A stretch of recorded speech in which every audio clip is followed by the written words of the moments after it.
Irinlé, Inlé, Ibualama. Irinlé se transforma em rio e encontra Oxum. Irinlé, o orixá caçador e guerreiro, um dia conheceu Orumilá e se tornaram amigos. Irinlé necessitava de dinheiro e seu amigo Orumilá lhe emprestou o necessário. O tempo passou e Orumilá teve de voltar para Ifé. Como Irinlé não tinha como saldar a dívida, foi procurar a orientação do Babalaô. O oráculo mandou que fizesse oferendas, pois assim conseguiria todo o dinheiro que devia e muito mais. Mas as oferendas eram demasiadamente dispendiosas e Irinlé não pôde fazer o sacrifício. Irinlé, sem saída, estava completamente envergonhado. Foi até o ermo local onde costumava caçar, depositou seus instrumentos de caça no chão e desapareceu só lá dentro. Junto ao seu ofá, restou apenas uma quartinha d'água. Seus filhos, desesperados, procuraram Orumilá para orientá-los na busca do pai. Orumilá lhes disse que talvez nunca mais vissem, mas que fizesse oferendas e teriam ao menos o sinal do caçador. Os filhos de Irinlé procuraram em tudo que era canto. Um dia, chegando ao local misterioso onde Irinlé desaparecera, depararam com as armas do pai junto ao quartinho d'água. Ali então, ofereceram muitos galos por Irinlé, chamando incessantemente pelo pai. Logo a quartinha transbordou e a água passou a jorrar em abundância, escorrendo para o chão. O jorro da água tomou um curso da mata adentro e se avolumou, e formou um novo rio, sabiam seu próprio Irinlé. No caminho, Irinlé os fez saber que desejava que os galos que a ele foram oferecidos fossem soltos vivos, e assim foi feito. E dizem que os galos de Irinlé estão vivos até hoje e que ninguém ousa matá-los. Irinlé, o rio, continuou a correr para sempre. Em Endê, Irinlé se encontra com outro rio, que é Oxum, o rio Oxum, que parte de Ojumu e corre até o encontro de Irinlé. Em Edê, os dois se juntam num único e caudaloso rio. São águas tranquilas que correm juntas para a lagoa. Da união de Oxum com Irinlé, nasceu Laugum Edé. Tempos depois, junto ao rio Irinlé, num lugar chamado Ibualama, pela profundeza das águas, os devotos instituíram o templo para Irinlé. Por causa do nome do lugar, o caçador, que também se chama Inlé, passou a ser reconhecido como Ibualama. Irinlé tem a língua cortada por Iemanjá. Irinlé era o mais belo dos caçadores. Diziam que era andrógeno, mas isso não se tem certeza. O que se sabe é que Inlé era dono de uma beleza diferente e irresistível, tão belo que Iemanjá o amou assim que o viu. Apaixonado, o raptou e o levou para o fundo do mar. Satisfeitos os seus desejos, Iemanjá se cansou de Irinlé. Então Iemanjá o devolveu para o mundo, mas Irinlé tinha visto os mistérios do mar e passara a conhecer seus enigmas. Para que Irinlé não contasse os seus segredos, Iemanjá cortou a sua língua. A partir de então, Iemanjá é quem responde por Irinlé. Irinlé fala por intermédio de Iemanjá. Irinlé é o mais belo dos caçadores. Irinlé é acusada de roubar cabras e ovelhas.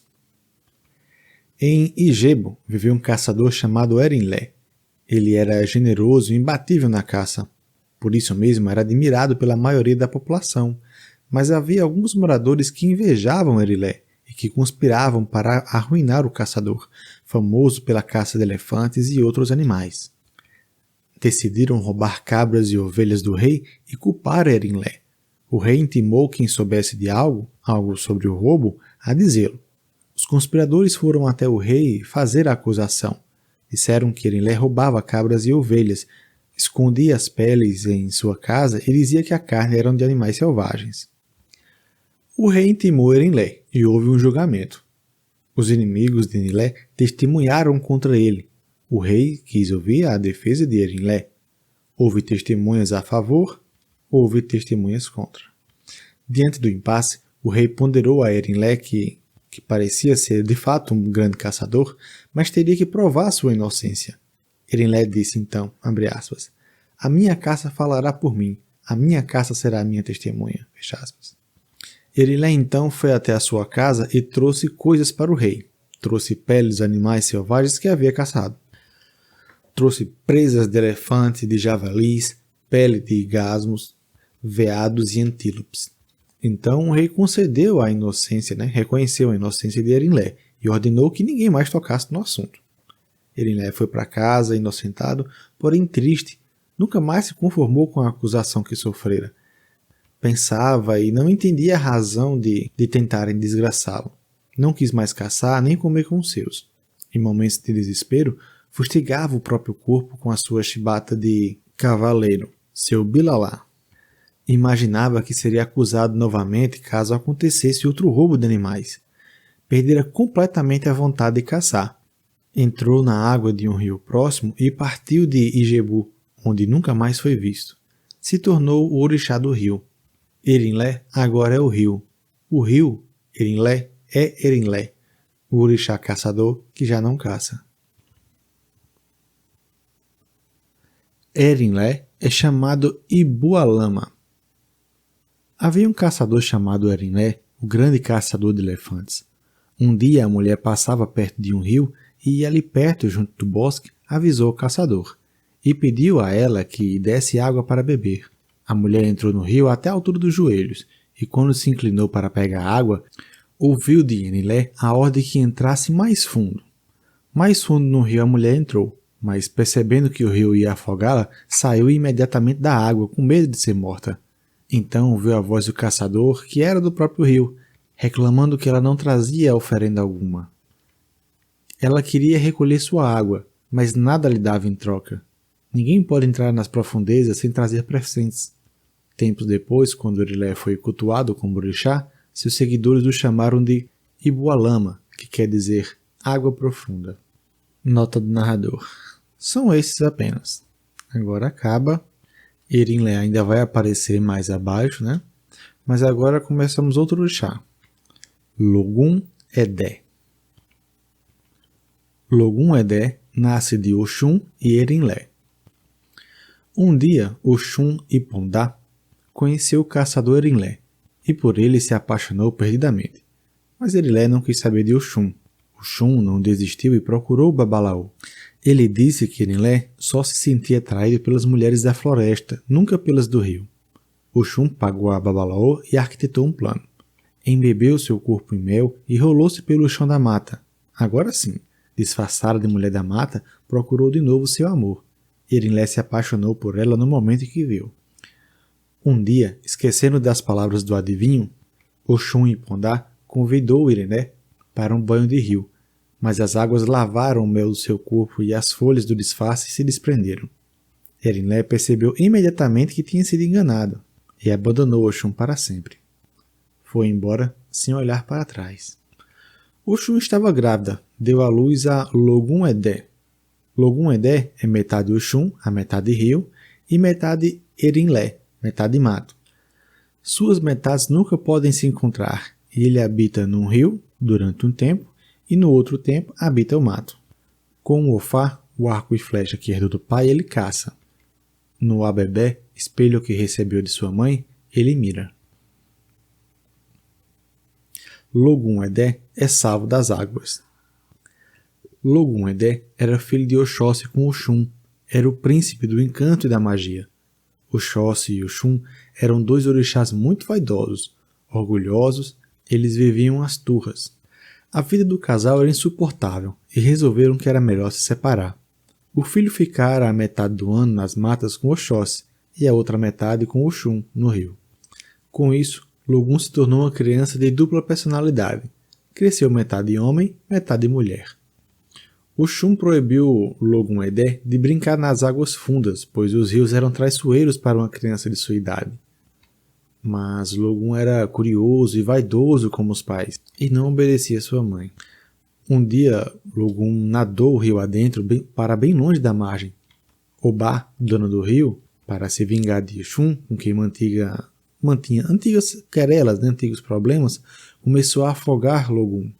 Oxum ficou desesperada e pediu para Orumilá salvasse o seu filho que o amparasse em seu desespero de mãe.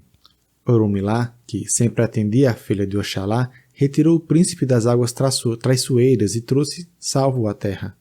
Então ele deu a missão para proteger os pescadores e a todos que viessem das águas doces. Dizem que foi Oiá, ou seja, Yansan, quem tirou Logum Edé da água e terminou de criá-lo juntamente com Ogum. Logum Edé devolve a visão a Erinlé. Logum Edé era um faceiro caçador. Erinlé o conheceu e foram caçar juntos. Era pai e filho, mas um não sabia do outro. Logum Edé era muito sedutor e Erinlé se apaixonou por ele. Ambos caçavam mais do que tudo. Eram os dois maiores dos Odés. Logum Edé flechava todos os pássaros, mas respeitava os pássaros das feiticeiras, como as Lami ou Chorongá. Tinha esse pacto e delas guardava alguns segredos. Levava a tiracolo o Adô, que ganhara das velhas bruxas, um bornal repleto de fórmulas mágicas e mistérios. Um dia, Logum Edé se distraiu e Erinlé matou um pássaro proibido. As Lami imediatamente se vingaram e mandaram um feitiço que cegou a ambos. Logum Edé então abriu o Adô que carregava e retirou o mistério das Lami. Pôde com ele devolver a Erinlé a luz do sol e o brilho das estrelas. Cego, partiu Lorum seguindo por Erinlé, e acabaram chegando à lagoa onde Exu se banhava e lavava suas pulseiras. Logum Edé aproximou a mãe do companheiro e dentro da água um amor antigo renasceu. Dessa nova união de Erinlé e Oxum nasceu um novo rio, o rio Inlé, e nasceu um peixe que foi montado por Logum. Nas águas de Inlé nadou o peixe e levou Logum Edé para as profundezas. Foi lá que Logum Edé conheceu Iemanjá, que o adotou e lhe deu riqueza do seu reino. Nas margens desse rio, ele vive desde então por certo tempo, voltando a viver na mata no tempo seguinte. Logum Edé, o caçador das matas, ganhou assim os peixes de Iemanjá. Logum Edé rouba segredos de Oxalá. Logum Edé era um caçador solitário e infeliz, mas orgulhoso. Era um caçador pretensioso e ganancioso, e muitos bajulavam por sua formosura. Um dia, Oxalá conheceu Logum Edé e levou para viver em sua casa sob sua proteção. Deu-lhe uma companhia, sabedoria e compreensão, mas Logum Edé queria mais, muito mais, e roubou alguns segredos de Oxalá, segredos que Oxalá deixara à mostra, confiando na honestidade de Logum. O caçador guardou-se o furto no embornal a tiracolo de seu Adô, deu as costas a Oxalá e fugiu. Não tardou para Oxalá se dar conta da traição do caçador que levara a seus segredos. Oxalá fez todo o sacrifício que cabia oferecer e muito calmamente sentenciou que, toda vez que Logum Edé usasse um dos seus segredos, todos haveriam de dizer sobre o prodígio, abre aspas, que maravilha, um milagre de Oxalá, fecha aspas. Toda vez que usasse seus segredos, alguma arte não roubada ia faltar. Oxalá imaginou o caçador sendo castigado e compreendeu que era pequena a pena imposta. O caçador era presumido, ganancioso e acostumado a angariar bajulação. Oxalá determinou que Logum Edé fosse homem num período e no outro depois fosse mulher. Nunca haveria assim de ser completo. Parte do tempo habitaria a floresta, vivendo da caça, e no outro no rio comendo peixe. Nunca haveria assim de ser completo. Começava sempre de novo a sua sina, mas a sentença ainda era nada para o tamanho do orgulho de Odé. Para que o castigo durasse a eternidade, Oxalá fez de Logum Edé um orixá. Nota do narrador. Aqui também a gente consegue fazer um paralelo com a mitologia grega, né? Mas teve um cara, Tiresias, ele passou uma parte da vida sendo um homem, depois mulher. Depois ele voltou a ser homem. Ele ficou famoso porque Zeus e Hera estavam em discussão para ver quem é que sentia mais prazer, se era um homem ou uma mulher. Aí, sabendo do caso dele, né, foram até ele perguntar. Teve o caso também de Hermafrodite, eu acho, que era filho de Hermes com Afrodite. Ele era homem, né, mas acabou se fundindo com a mulher, uma coisa assim. Ficou intersexo, algo desse tipo. Fim da nota do narrador. Logun-Edé é possuído por Oxóssi. Logun-Edé era filho de Oxum e Oxóssi, mas abandonado pela mãe, fora criado por Oyá, ou seja, Yansan. Logo, Logun-Edé não se dava muito bem com o pai, que era demasiadamente rude com o menino, mas gostava muito da companhia da sua mãe de sangue. Como Oxum vivia no palácio das Ayabás, rainhas de Xangô, onde homem era proibido entrar sob a ameaça de morte, Logun-Edé, para visitar sua mãe, se vestia com os trajes dela e lá passava dias disfarçado na companhia de sua mãe e das demais mulheres que cobriam de gentilezas. Houve um dia de grande festa no Urum e todos os orixás compareceram com suas melhores roupas. Logun-Edé, contudo, não tinha roupas apropriadas, pois habitava no mato, na beira do rio, como um pescador e caçador de fato que era, e, como tal, ele se vestia rudemente. Desejando demais comparecer à festa, Logun se lembrou das roupas da mãe com que se disfarçara. Assim, foi ao palácio e roubou um belo traje de Oxum, o vestiu e foi à festa com os demais. Todos ficaram admirados com sua beleza e elegância. Quem é aquela formosura tão parecida com Oxum? Perguntavam. Ifá, que era muito curioso, chegou bem perto de Logun-Edé e levantou o filá de contas que escondia o rosto do rapaz. Logun-Edé ficou desesperado, pois logo todos saberiam de sua farsa. Saiu então correndo do salão para se esconder na floresta. Foi quando Oxóssi avistou e o seguiu, sem o reconhecer. Oxóssi então se encantou com sua beleza e o perseguiu matar dentro. E, junto no rio, quando o cansaço venceu Logun-Edé, ele caiu.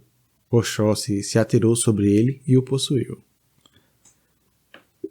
Nota do narrador. Aqui termina Logun-Edé. E vamos começar agora o orixá Otim. Fim da nota do narrador. Otim esconde que nasceu com 4 seios.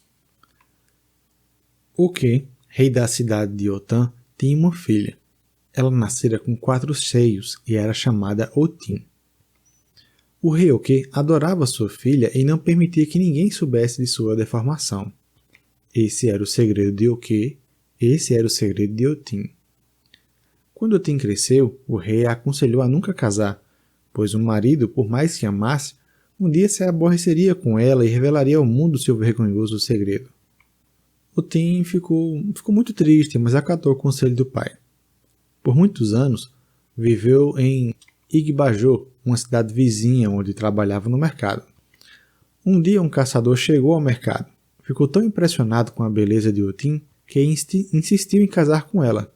Otim recusou seu pedido diversas vezes, mas diante da insistência do caçador, concordou impondo uma condição. O caçador nunca deveria mencionar seus 4 seios a ninguém. O caçador concordou e impôs também uma condição. Otim jamais deveria pôr mel de abelha na comida dele, porque isso era seu tabu, o seu Ewó. Relembrando aqui que Ewó é uma interdição religiosa. Fim da nota do narrador. Por muitos anos, Otim viveu feliz com seu marido. Mas como ela era a esposa favorita, as outras esposas do caçador se sentiram muito enciumadas. E um dia, as outras esposas se reuniram para tramar contra Otim. Era dia de Otim cozinhar para o marido, e ela preparava um prato de milho amarelo cozido, enfeitado com fatias de coco, que era o prato predileto do caçador. Quando Otim deixou a cozinha por alguns minutos, as outras sorrateiramente puseram mel na comida. Quando o caçador chegou em casa e sentou-se para comer, percebeu imediatamente o sabor do ingrediente proibido. Furioso, ele bateu em Otim e lhe disse coisas das mais cruéis, revelando o segredo. Tu, com teus 4 seios, sua filha de uma vaca, como ousa quebrar o meu tabu? A novidade se espalhou pela cidade como fogo. Otim, a mulher de 4 seios, era ridicularizada por todos. Sentindo coberta de vergonha, Otim fugiu de casa e deixou a cidade do marido. Voltou para sua cidade, Otã, e se refugiou no palácio de seu pai. O velho rei a confortou, mas sabia que a notícia chegaria também à sua cidade. Em desespero, Otim fugiu para a floresta. Ao correr na mata, tropeçou e caiu. Nesse momento, Otim se transformou num rio e o rio correu para o mar. Seu pai, que a seguia, viu que havia perdido sua filha. Lá ia o rio fugindo para o mar. Querendo impedir o rio de encontrar a fuga, desesperado, ele se atirou ao chão. Ali onde caiu, se transformou numa montanha. Ali estava o quê? A montanha, impedindo o rio Otim de ir para o mar. Mas Otim contornou a montanha e seguiu seu curso. O que, a montanha, e Otim, o rio, são cultuados até hoje em Otã. Odé, o caçador, nunca se esqueceu de sua mulher. Nota: Otim, como orixá feminino no Brasil, é cultuado apenas no Batuque Gaúcho, onde é mulher de Odé Oxóssi. No candomblé Queto, Otim é uma qualidade de Oxóssi, orixá masculino. Na África, é o orixá do rio Otim, que corre entre Ilorim e Abadã. Mito semelhante ao Iemanjá foge de Oquerê e corre para o mar. Fim da nota. Otim aprende a caçar com Oxóssi. Otim era um rapaz cheio de segredo. Misterioso e arredio, vivia escondido no palácio. Não tinha amigos, nem amores, nem mesmo ocupação que se alegrasse para sua vida. Ninguém do palácio deixava Otim em paz, convidando sempre para festas, obrigando a conhecer gente que ele não se interessava. Um dia, Otim montou em seu cavalo e fugiu, deixando para trás tudo o que era seu, e se embrenhou na mata que cercava a cidade, pensando que ali poderia finalmente viver solitário como era o seu desejo. Mas Otim fora muito mimado e nunca tinha tido de trabalhar para viver. Logo descobriu que estava sozinho, sim, como sempre desejava estar, mas que tinha fome e não sabia como preparar comida, muito menos como obter comida. Otim estava muito cansado, faminto e sedento. Deitou junto ao tronco, dormiu e sonhou. Sonhou com um caçador que mandava fazer um ebó, oferecendo as suas roupas, sua faca e tudo que ele tinha para se defender na floresta. Otim acordou assustado e fez o que lhe fora recomendado. Tirou suas roupas e a depositou junto com sua faca sobre uma densa moita de arbustos à beira de um riacho. Tudo que Otim sempre escondera agora estava à mostra, mas, por alguma razão, ele não se envergonhou de seu corpo de donzela, o segredo que fazia tão infeliz e solitário. Era Oxóssi com seu Ofá, carregando preás recém-caçados. Oxóssi tomou a faca do ebó e com ela abriu os animais. Com as peles, cobriu Otim. Com as carnes, o alimentou. Nunca perguntou nada a Otim. O novo habitante da floresta passou a acompanhar o caçador e com ele foi aprendendo a arte de caçar. Como sentir no ar a presença da caça, como preparar uma tocaia, ali ficando imóvel, atento por horas a fio, escolher a flecha certa para cada animal, como decidir o momento do disparo, como abrir o animal e separar a pele, as carnes e o resto, como acondicionar e cozinhar a presa e assim por diante. Quando Otim já era um caçador completo, partiu em busca de seus próprios caminhos, mas até hoje eles às vezes se juntam para caçar. Quando passa um bando de Odés pelas cidades, carregando seus ofás, suas peles, seus bichos abatidos, há quem reconheça entre eles as figuras de Otim e Oxóssi. Há mesmo quem confunda os dois, tomando um pelo outro, mas só Oxóssi conhece o segredo de Otim.